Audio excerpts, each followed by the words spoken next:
ये सारी पार्टियां बहुत दुखी हैं। ये सारी पार्टियां अब इकट्ठी हो गई हमारे खिलाफ, और ये सारों ने इकट्ठा होकर सारी केंद्र सरकार के पास गई, कुछ करो, इनके काम रोको, इनको काम करने से रोको, इन्होंने इतना काम कर दिया तो हमारा तो बेड़ा गर्क हो जाएगा। ये सारी पार्टियां केंद्र सरकार के पास गई और केंद्र सरकार ने बड़ा गंदा काम किया। उन्होंने पंजाब का सेहत का पैसा देना बंद कर दिया। बताइए, सेहत का पैसा भी कोई रोकता है?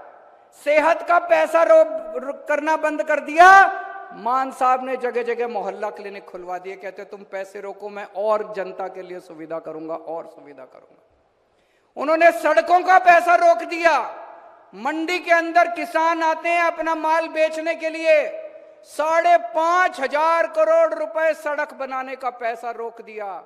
मान साहब ने कहा तुम पैसा नहीं देते मत दो, मैं और सड़कें बनाऊंगा अपने किसानों के लिए। हद तो तब हो गई जब इन्होंने नांदेड़ श्री हजूर साहब और पटना साहब श्री पटना साहब जाने वाली ट्रेन का भी इंजन रोक दिया।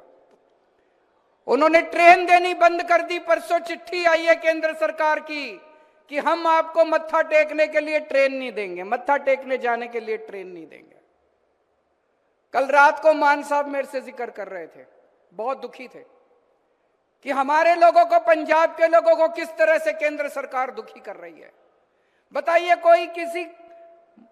अगर आप किसी को मत्था टेकने में सहयोग करते हो तो थोड़ा पुण्य आपको भी लगता है, लेकिन अगर आप किसी को मत्था टेकने से रोकते हो तो फिर ऊपर वाला आपको माफ नहीं करता।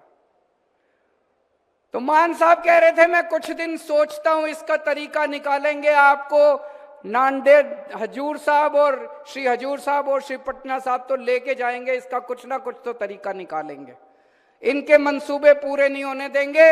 ये जितना मर्जी काम रोक ले।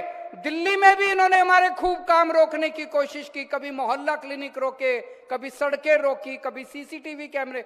एक काम मैंने नहीं रुकने दिया, सारे काम दिल्ली में करे। इसी तरह से पंजाब का भी एक भी काम नहीं रुकेगा, सारे काम होंगे। आपका जो सपना था रंगला पंजाब का, वो रंगला पंजाब हम सारे मिलके बनाएंगे। पंजाब के 3 करोड़ लोगों के साथ हम मिलके बनाएंगे।